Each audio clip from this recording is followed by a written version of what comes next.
clearly understand. We're talking about the book. Okay. Yes, and Lisa, whose video isn't working, is kind of our moderator. And I'm kind of hosting the Zoom meeting, so I'm one of the Gabriel's Horn authors too. But Lisa's going to be asking questions, so just pretend you can see Lisa. Yeah, I'm sorry, my computer has been working fabulously all year until last week. The camera just completely gave out. So I've been trying to go between two computers, and it's just easier if you don't see me, but I can see all of you and I can hear you. So you can just pretend that I'm, gorgeous and I look like Cindy Crawford. And She does. She looks very much like Cindy Crawford. Exactly. use your Except for imagination. the green hair. Last week she had green hair. Maybe should we get started, and then Yeah. as others come, we can join in? Yeah, let's let's get do that. started. Laura, I hadn't read your first book. Laura and I met maybe 4 years ago, 3 years. Whenever you join Night Riders, how long is? Yeah. And I think you were on your 4th book or 5th book in the series. Let me see. I published the is that Chanel? Yeah. I published the 5th one about 2 years ago, so I might have been on the 4th one when you joined. I think so. So I hadn't read the first book yet until we were just going to discuss it tonight. So I was curious as I was reading it, what made you think of this genre and the time frame and the 14th century Scotland? How did you conceive of this? Well, that's a funny story because I have no Scottish ancestry at all. Unlike, for those here, John, who is SM532OVL in the corner there, John is actually a direct descendant of the Neil Campbell, not my Neil Campbell, but the actual historical Neil Campbell. So I, by contrast, have absolutely no Scottish blood that I know of at all. But I was a trombone player, and I played all through high school. I majored in music in college, playing trombone. And so there's this really cool piece of music called Bluebells of Scotland. And so way back when I was in high school, before we had internet to research things, I looked up the words. And Jonelle is muted again. Why is she muted? Yeah. That's her new sign on. She came on under a different. Yeah, I know she did. Let me hit unmute here. I tried it, but I think it's at her end. Oh, okay. So anyway, the words, the lyrics to this, when I found them, were about streaming banners and noble deeds. I thought that's like the kind of story I want to write.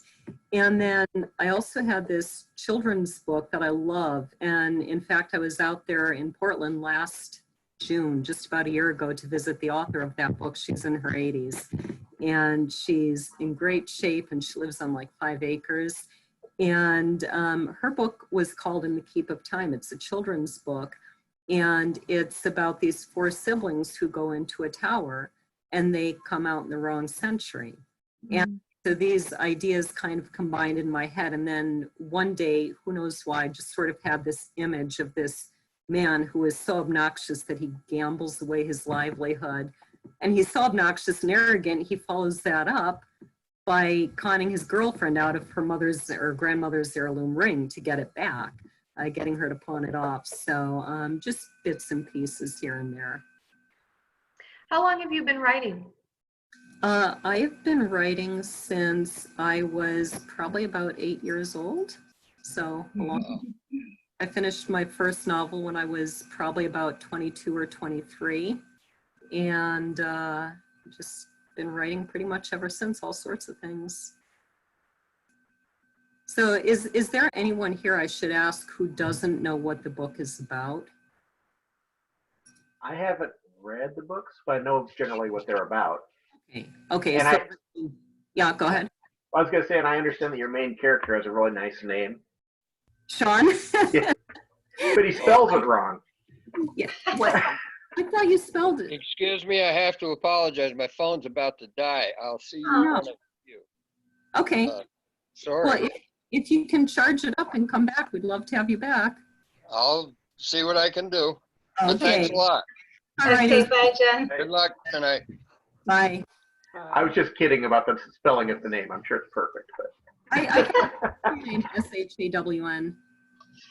what's that? I thought you did spell your name S-H-A-W-N. I'm S-H-A-W-N, but your character's is S-E-A-N, right? No, Oh, It's then he has. You really That's have the books. Ah, Yeah, that's why I've made the joke occasionally that you're much nicer than the Shawn. I'll take that as a compliment. Yes, yeah, you should. You definitely should. So, What yeah, was, and Laura, I got it. I got a little way into it, but I wasn't able to finish it this week. how far did you get? Not very far. So sorry. so how many on the call have read the whole book beginning to end? I have. Hooray! Did you read it years ago? I did. I read it many years ago, and I read the second one, and then I bought the third one, and I have not read very much of that one. Okay. I still have a ways to go to finish, but I always remember thinking what a fun movie that would make. I am partial to that idea. I think, he's kind of a fun character because he's so totally obnoxious, and he does things that I think some of us would love to do and love to say. No, I got to tell you, Laura, you remember Terry, my daughter Terry? Yeah. An avid reader, and I can't get her to read that because the first chapter, she hated that guy so much. She just But you know what? My daughter's the same way. She won't read past the first chapter because she hates him so much. Yep. But that's kind of the point. It is. And I told her, I said, well, this was years ago. And I said, when you finished this, when you were done writing your whole series, then I would buy them for her because then she could read it and eventually learn to like him. Mm-hmm. Yeah. So you are what, like a third or halfway through book 3? Yeah, about a third. Okay. How do you like him now? Well, I started liking him almost by the end of book 1. Okay. Only almost, huh? You could see where he started realizing what a jerk he was, and he was probably going to change, but it still was going to take a while because people just don't change that fast. Yeah, exactly. And that's one thing that I really worked hard at getting in there was this idea that, so many books, or even in so many people's minds, they seem to think that you just have this instant conversion and boom, you're changed. And Yeah, it doesn't work that way. I don't think it's like that for most people. Mm-mm. Try to keep it. It's better to have a little character development and have it be true to life. Most people, it's a transition. It's not an overnight snap of the fingers. Right. How did you feel about Amy, his girlfriend, and she was duped into giving up her ring, and what was everybody's opinion on her? Do you remember? I do. I remember. Well, I kind of remember thinking, how can any woman be so stupid? But there are those out there who don't have the confidence that other women have and would give in because they think that he will love them. Whereas I would say, I'm sorry, go find your own money. I don't need. Laura, tell us a little bit about the research that you did on the book. Well, that's been like, 12 years of in-depth research into medieval Scotland. So It's, you know, it's a lot of websites, of course, but that's backed up by, oh, I have a library probably of at least 100 books on Scotland, on medieval history, probably more than that, on modern day Scotland, on castles in Scotland, books on medieval warfare, just almost any aspect, medieval cooking. I've got books on almost any aspect you can imagine of medieval Scotland and warfare. And then, of course, I've taken the research trips to Scotland. So I've been there actually 5 times. And Nice. yeah, I think four of those were more or less research trips. One of them, my friend Chris and I did an awful lot of photography, but it was still sort of a research trip. And then the 5th one was actually, I made a friend there, one of my readers actually, and she invited me to her house when she knew I was coming for one of the research trips. And so I actually went to see her twice, but she unfortunately got cancer and she died relatively young. And so we went back for her memorial service, which was my 5th trip there. But I did try and go to all those sites. So for instance, when you read about Shawn, well, about the whole orchestra arriving at Eden, what's it called? Eden Center, I think. Whatever that big, huge entertainment complex is. I actually went there, and it's kind of a funny story. We went up and kind of figuratively knocked on the door and asked to talk to someone, and told her, you know, I'm writing a book and part of it is set here. It's an orchestra. And I wonder if you would be willing to give us a tour and take us backstage and see the green rooms and all of this. And she went, well, I would, and I would love to. It's just, I can't today because Prince Andrew is about to show up. So she said, if you come back tomorrow, we can't have anyone in the building while Prince Andrew is here. I guess I had that look on my face. Yeah. Dangerous. So it was kind of cool. I missed him by, you know, like minutes, but then we did go back the next day, and her name was Judith, and she took us all over. She took us down into all the places where the public generally doesn't go, which would be the backstage areas in the green room. And so when you read about when Neil and Rob have the fight in the hall back there, and the white cinder block walls and the green exit signs with, I think it's a little guy running or something, that's all exactly what's back there. And she took us through all of that. So we went hiking up in the hills, just like Shawn did. And I had a pair of kind of medieval style leather boots. And I tried to go everywhere. I tried to do everything and really get a feel for the country and every single place that they actually go in those books. So very boots on the ground research. That's awesome. Can I That's ask a question? fantastic. Can I ask Yeah. a question? Uh-huh. I was just wondering if you had a pretty good idea of where this story was going in the beginning, or at what point did you really know where the story was going to go? Well, I think I knew where book 1 was going, and that's kind of a funny story too, because I had this vague idea, you know, that it was a story of redemption, that he just starts off this horrible person who ends up in a situation he can't control, and that he's going to come out of it a better person and learning a few lessons. And of course, well, I think, Becky, you weren't there when I was reading into the group, so you don't actually know the ending, do you? No, I don't. Okay. Lisa, do you? No, you know, I got about halfway through because like I said, I hadn't read it before, and so then I downloaded it when I knew we'd be discussing it, but Uh-huh. I hadn't had the time to get it completely finished, but I'm all in. Okay, but Jenny, you know the end, right?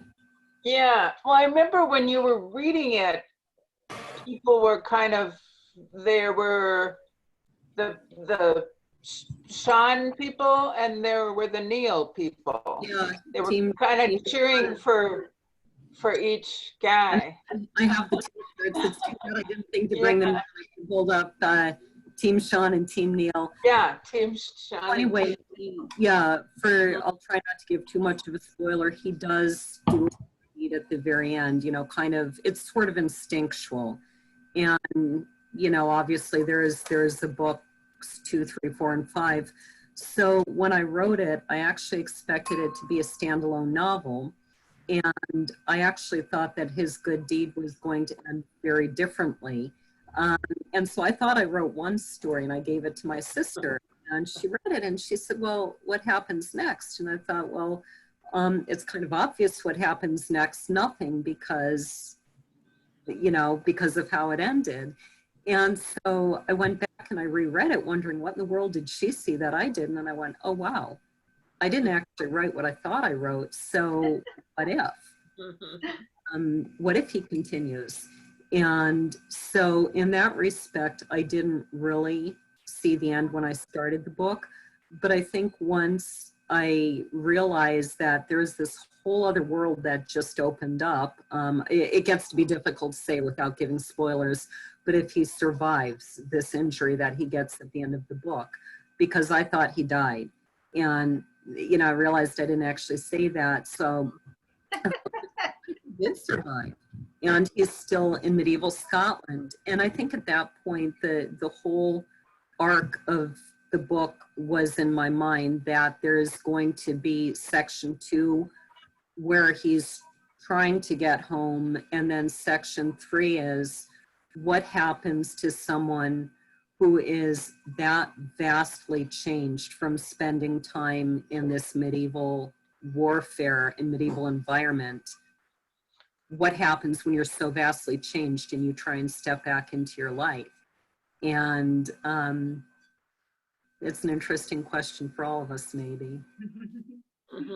I found it fascinating how when they first went up into the tower, fell asleep and woke up and 700 years apart, the amount of time it took Shawn to realize was different than the amount of time that it took Neil to realize and accept that they were in different centuries.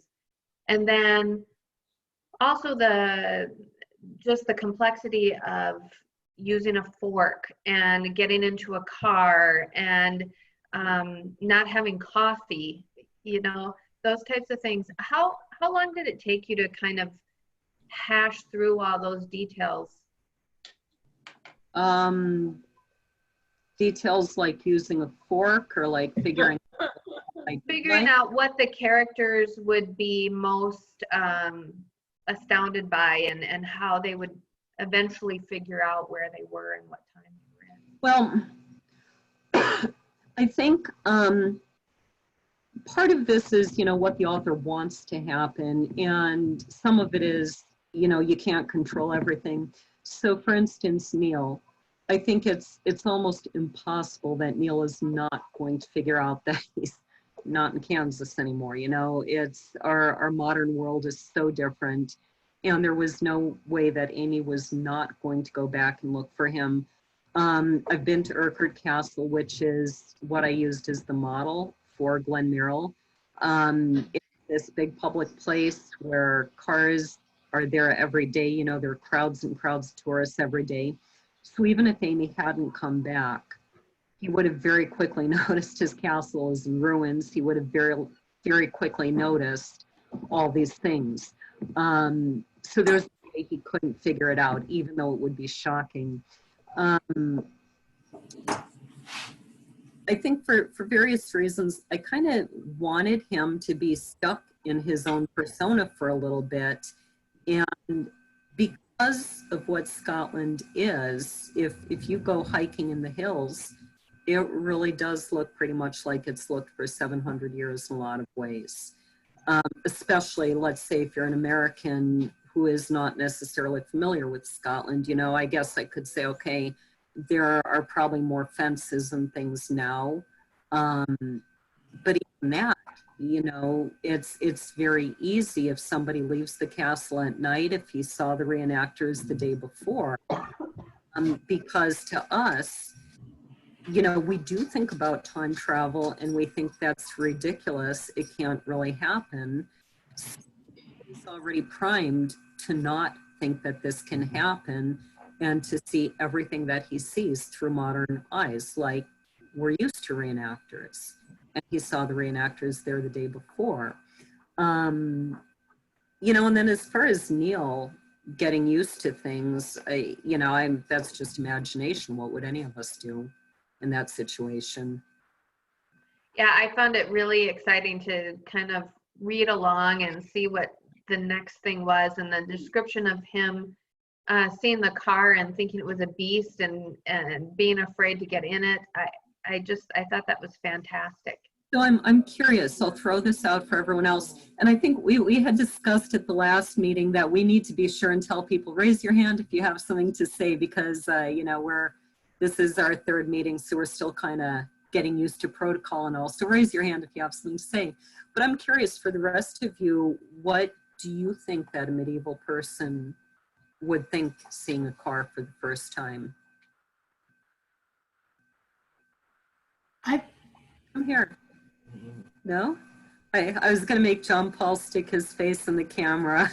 Mary knew all my kids except John Paul. She's never met him. I don't think I met. You knew the twins. The twins. Oh, yeah, I met the twins. Is that Russ? Hi. Yeah. Who am I talking to? You look familiar, but I can't place you. Laura. Is that Laura? Hi. Yeah. How are you? Wait a minute. You had black hair last time I saw you. I probably did. And in fact, it's Mary's fault. Remember, we were trading music lessons for hair care? Yeah. What the heck? I'll get my hair dyed then. And then I went, wait, now I'm stuck for all eternity. You look good. Now you're a redhead. You look good. Mary had red when I met her. Actually, I think it was kind of purpley red, wasn't I it? remember that. I think I do. Teenager in the 80s. Well, I was going to say about the, seeing the car and things like that. I thought you did a great job because I was quite entertained by his reactions. Mm-hmm. I'm just impressed that I know somebody who can write a book. So I'm just excited about that. So who else? What do you think you would think seeing something if you live in a world that really is not mechanical at all? I mean, a trebuchet made of wood was the most mechanical thing they had. And then you see this thing made of metal, but that's huge. What would you think? Shawn? Well, I mean, I would think if I was back in that time at that area of the world, I would think it was probably some sort of sorcery or black magic of some sort. Mm-hmm. So maybe an object, but sorcery? Yeah, I mean, I guess from my perception of it, I wouldn't think that I would be able to understand that it was a machine that was that complex that could do that kind of a task. That's kind of what I thought, that you would be more likely to think possibly sorcery or some kind of creature that's making that. Yeah. I liked that it was a creature. I thought that was really, really fun. It was a fun way to approach it. Let me see. I have to mute my voice for a little bit while I run my microwave. Okay. That's fair. Why did you pick 1314? Why that year? Well, that is an interesting question. I went into this knowing absolutely nothing about Scottish history, which is almost shocking to me now, because you asked me about Robert the Bruce and you're probably going to be stuck for like the next 6 hours, before I go. I'm probably boring them to death. But I knew nothing about Scottish history, like just literally nothing. But this song was about noble deeds and streaming banners, and I thought that's got to be a war. It's almost got to be. So I started researching all the wars in Scottish history. And of course, any country has a lot of wars in its history. But the two major ones in Scotland are the Battle of Bannockburn in 1314 and the Battle of Culloden, which is in the mid 1700s. And so Culloden was their greatest defeat. I say Bannockburn and Culloden are sort of like bookends, militarily speaking, historically speaking. Culloden was just, it was a major disaster for them, just destroyed them as a country. The English decimated them, tried to destroy their culture. All sorts of horrible things happened from that.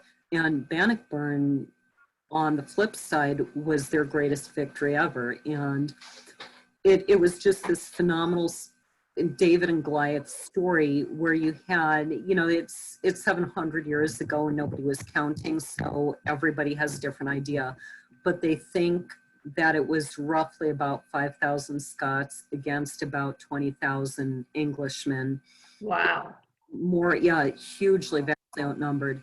And moreover, the Scots were a relatively poor country, so they had these little animals called garrons that were maybe a little bit bigger than a Connemara pony. They weren't very big compared to the English having these gigantic war stallions, you know, like the big Percherons, that sort of thing. So you've got this little pony against this big stallion. The Scots were more likely to have just leather armor, basically a leather vest or jacket as their armor, against the English with their chainmail. And oh wait, my poor guy's falling apart. And Oh, fantastic. I keep things like helmets and swords around my house. He's lost a screw. Poor guy literally has a screw loose. I have to. So there was a vast difference in their arms and their capability. You know, the Scots were more likely to have literally men with pitchforks fighting or men with spears. They had far less horse cavalry, and what they had was much smaller. So it was complete David against Goliath, and yet they won. And they not only won, as Shawn says somewhere in the series, Edward II of England ran from the field screaming like a little girl, you know. He literally was dragged off the field and the English ran away, and it was not only a victory, it was a complete rout. And it's incredible how Robert the Bruce was able to do that. So I kind of thought, you know, noble deeds, that's going to work better with a great victory. It's been a lot. Yeah. So that's why I picked Bannockburn, and that happened to be in 1314. And hence I started learning all sorts of things. Like I originally almost put cannon in this battle. And then I thought, wait a second, I better find out what year cannon were invented. And they actually came in, I think, about 30 years after this book is set. And I came to a place where I was describing clothing and realized I don't even know if they had buttons. And no, they did not have buttons in 1314. So it's a real learning experience going back that far. You know, talking about that, one of the things that I was really interested in was the musical instruments. Mm-hmm. I have absolutely no background in music whatsoever, but the way you wove the instruments in from 1314 to modern day, it was fantastic. And then, well, I'll let you answer this question first, and then I'll ask another. But how much research went into finding similar instruments to a trombone in 1314? Well, not much. And in fact, if you will give me a second, I'll pull out something really cool that I have in this house. If you do the slightest bit of research on medieval instruments, you'll find that the sackbut was what they had. I happen to have a sackbut in this house, so I'll show you. And then a harp hasn't really changed over the years. I mean, there are lots and lots of sites. Hold on, I have to pull out a chair. I've got like 45 instruments in this house, so I have to get creative with places to store them. this one is behind a chair, and hopefully I will not knock the computer off its stand. Okay, so you're all familiar with what a modern trombone looks like, right?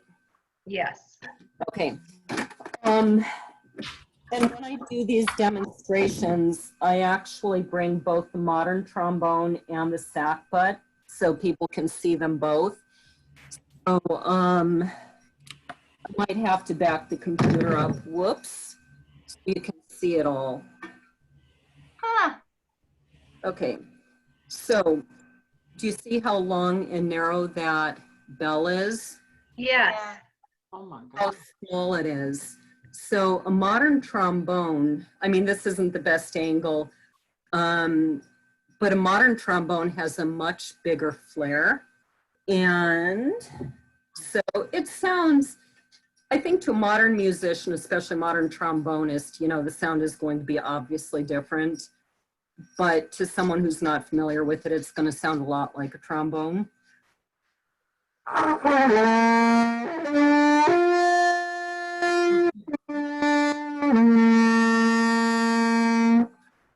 So but it was really neat getting this. This actually belongs to a friend, and it was really neat to be able to pick this up as part of my research and find out how different it feels, because it's much lighter and the balance is different.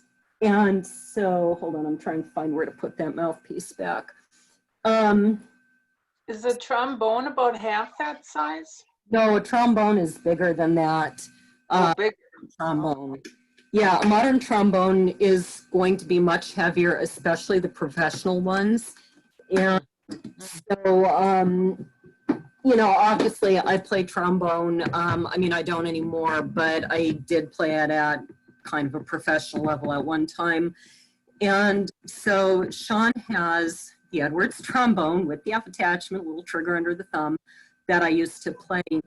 And so it was interesting to pick up the sackbut and find out not only is it much lighter, but the balance is different, and to learn little details like one of the things that they might have done was take like a little kind of cloth ball with something heavy in it and tie it on that crook at the back to cause some weight back there.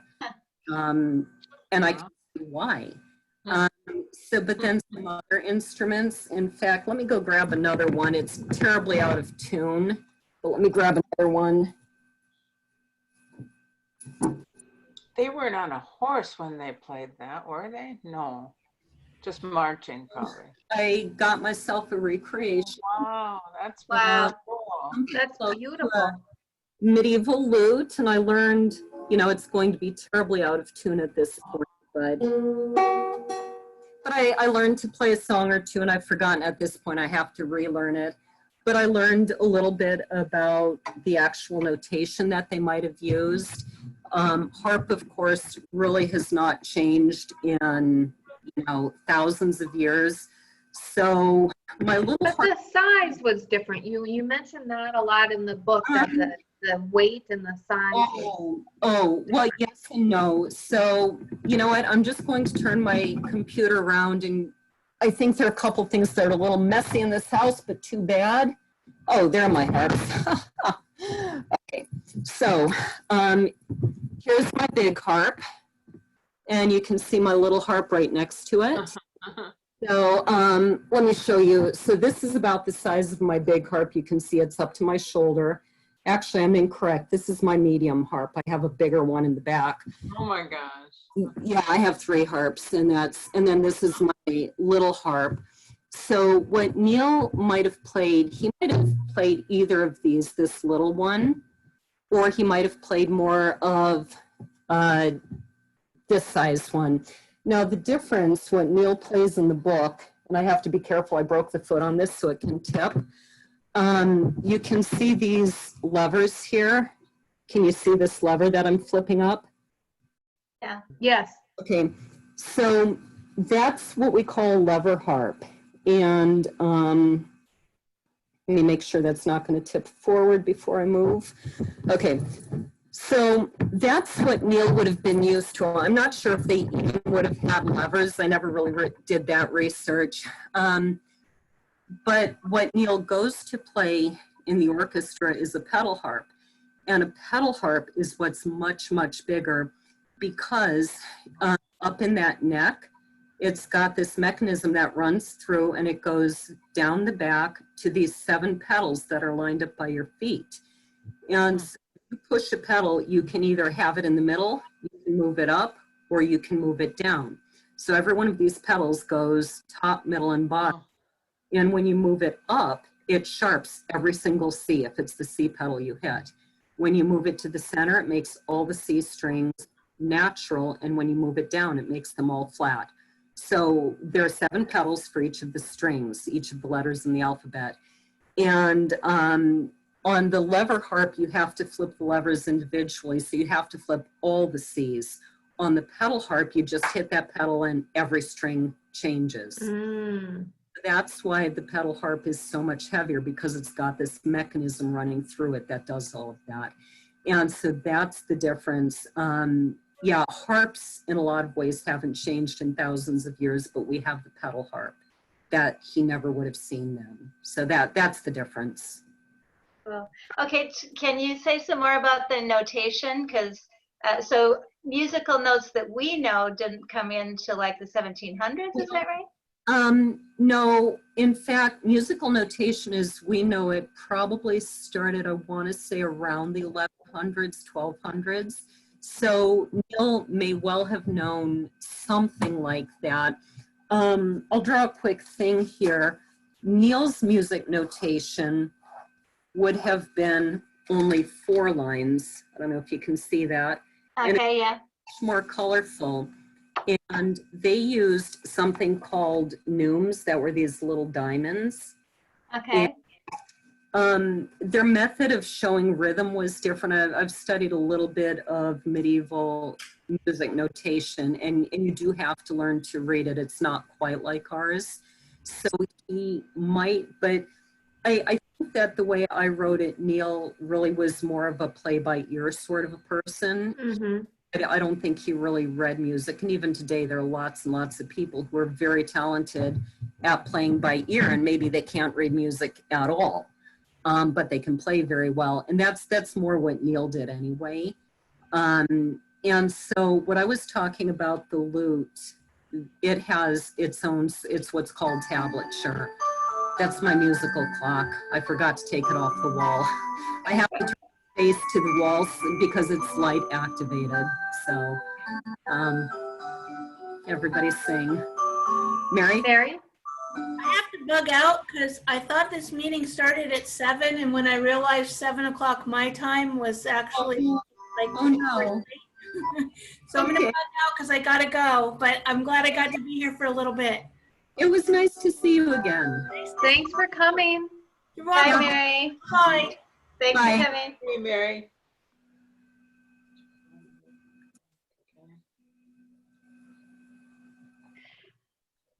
Well, Laura, I also want to ask about the, a harp, a string instrument, and a trombone, a brass instrument. I imagine there aren't a lot of musicians that transition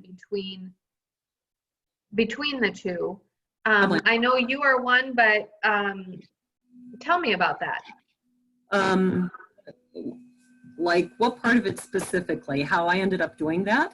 How you ended up doing it, and how it was to try to make Neil and Shawn transition between the two the way you did.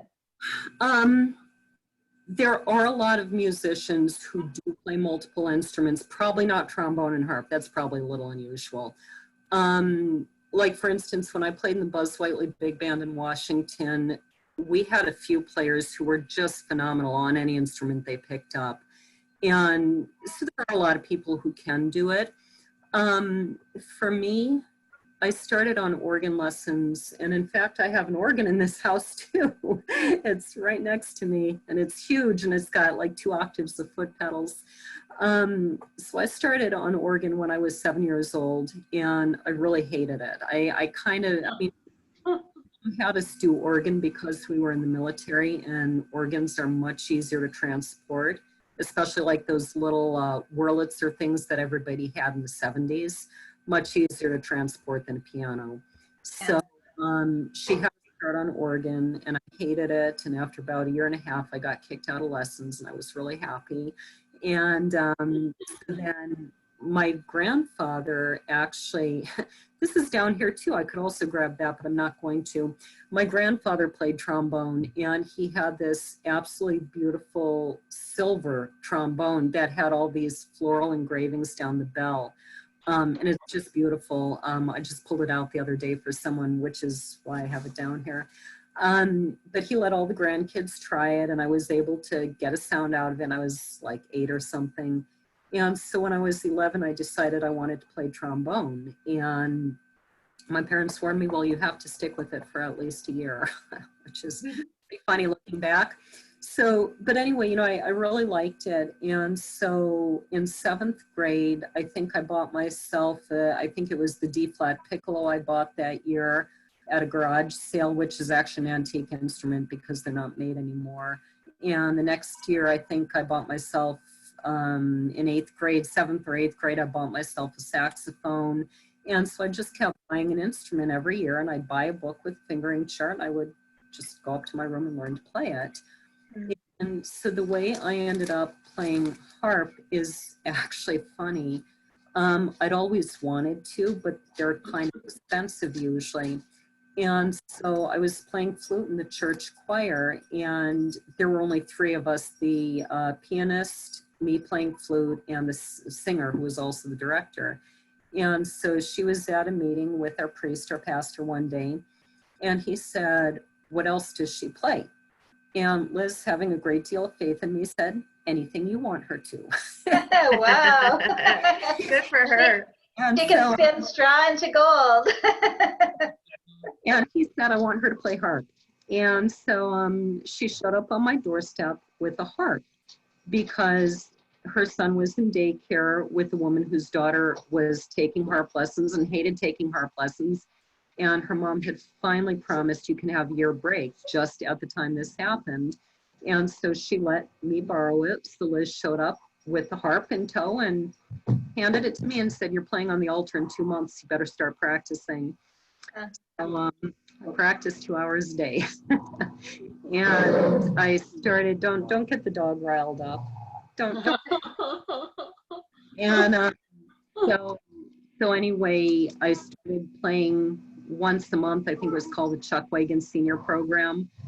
So, you know, first I mastered a few songs, and then every month I would master a few more and just keep adding to what I could play. So that's how I ended up playing both trombone and harp. And as far as Neil and Shawn, like I said, I know so many people who can play so many instruments really, really well. I can play a lot of instruments. I can play some of them reasonably well, but I know people who are just brilliant on pretty much anything. And so knowing people like that, to me, that's very natural that a talented musician like Shawn or like Neil can play another instrument. I mean, it's like reading a book or reading a poem. It's all the same language. Cool. It was a fantastic, fantastic connection to who you are and to who the 2 men are and the 2 time frames. I just love that part of it. So I'm curious, for those who have read the book or read part of it, did you find that you learned things about the music or about the instruments? Did that kind of draw you into things you hadn't known?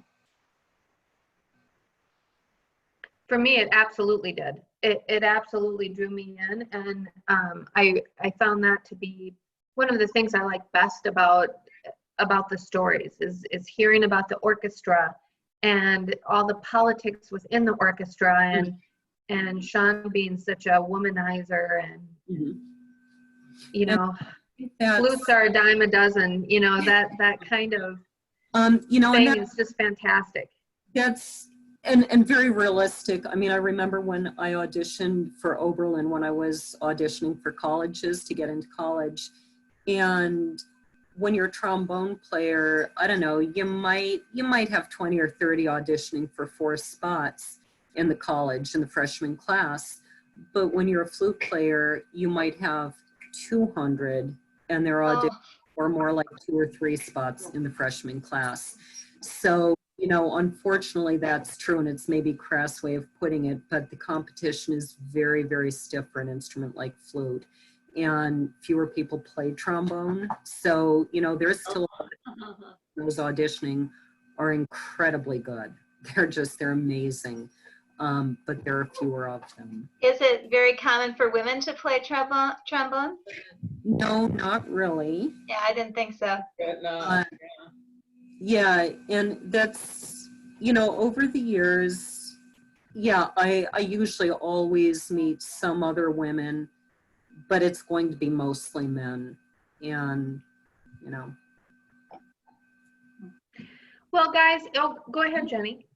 Oh, I was just gonna say, what I remember standing out about the book was the morals of Shawn and Neil, and how it seemed like those were kind of pointed out that that it was quite a difference between their morals. I always liked the it seemed like Neil took his Christianity, that his views there were pointed out a lot in the book, I thought. And, you know, Shawn was a little bit more on the other side, you know, on the wild side. And that's what I remember about it. And I liked that. I mean, certainly the music and the historical part of you know, Scotland and that kind of thing were good too. But to me, some of the love story and the Shawn kind of working at being a better person, that's kind of what stands out to me about the book. Yeah, and it took him a while. Although I think, you know, what is it, maybe about halfway through that he gets caught in the dungeon, or not the dungeon, but the cellar under Fergus's inn. I haven't gotten there yet. I'm not sure how that point that was. Remind me, how far have you read? Me? No, Shawn. I don't know if you can hear me. Oh, yeah, it doesn't seem like he can hear. Yeah. I'm sorry. I didn't realize. What was the question? The book have you read? You're cutting out. That's part of the problem. Let me fix my audio. Okay. Try it again. How far into the book have you read? On your book, honestly, I just kind of read what was on Amazon. Oh, okay. I'm sorry, but I'm looking forward to reading it. You've got me interested. So. Well, I've read all of your books. Yes, you have. I don't have an excuse. I need to read them. Right now, I because of this book club, I have bought some of the books, but I had to move ahead because, believe it or not, with the COVID-19. I'm with the job I do, I'm actually gotten more work to do than I would normally have. What job do you do? I'm a copywriter for a marketing firm. Really? So, yeah. And yeah, because everyone needs blog posts and articles and yeah, because everything's online now. Yeah, all relating to coronavirus. So I've been working harder than ever. Wow. But I haven't had as much time as I'd like to read. So, but I'm definitely going to be starting in on your books. I know you've read mine, so I'm sorry. I understand. Well, we're nearing at about you know, it's 8:08. It says on my computer, so we maybe could start wrapping up. Was there anything before we finish that anybody wanted to ask Laura or comment on? I guess I have a question. Sorry, I should have raised my hand there. Okay. Shawn? So, you know, I'm just curious because I've run into both types of writers, and it seems like everyone is either an outline type of person that outlines their novel before they start writing it, and then you have the other side that just kind of flies by the seat of their pants. Yeah, It sounds like, what's that? Plotters or pantsers.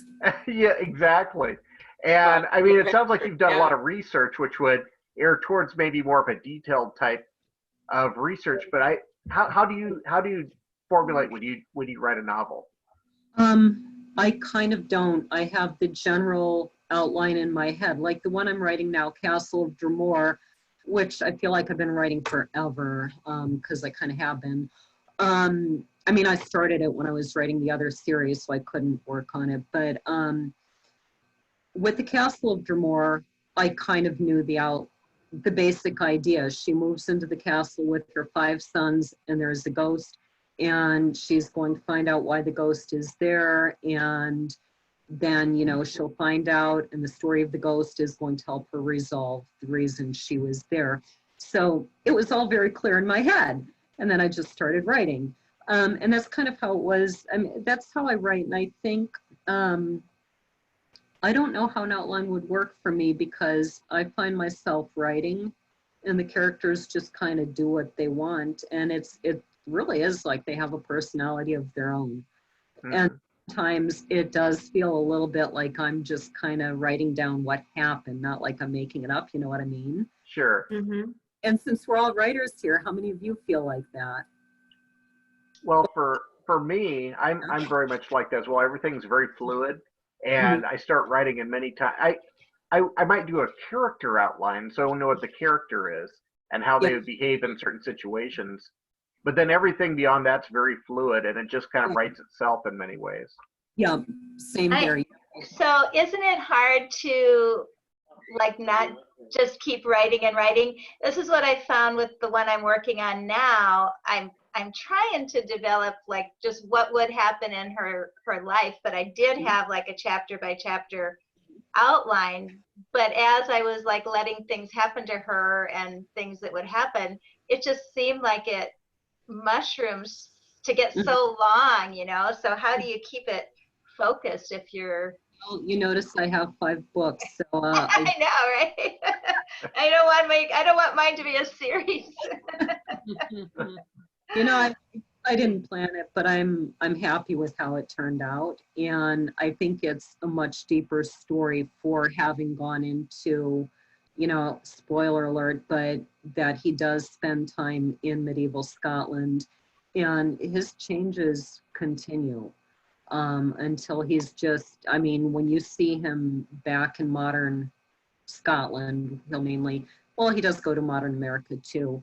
When you see him in modern times, it's day and night. He's so completely changed, and yet he's still trying to fit into his same old world, and he finds out he can't.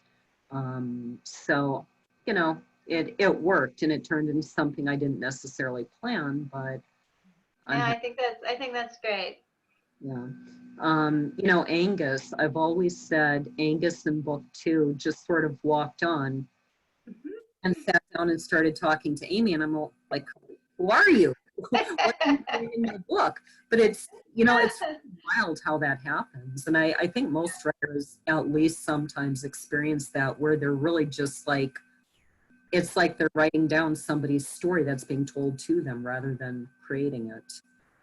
Yeah, that's great.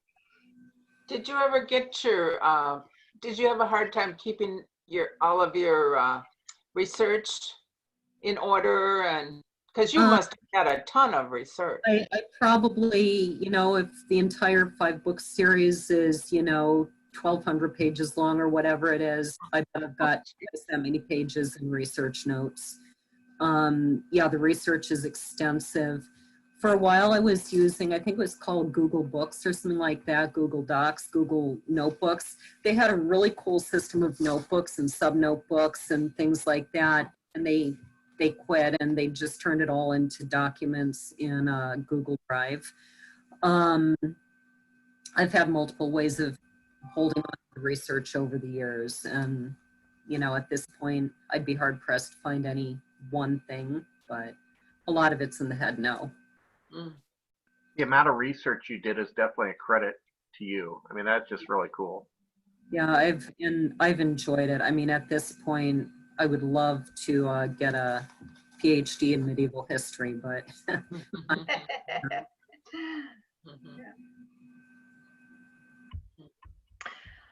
Well, we have, hopefully we'll see everybody next week. We have Bob's book coming up, and then the next week is Judy's.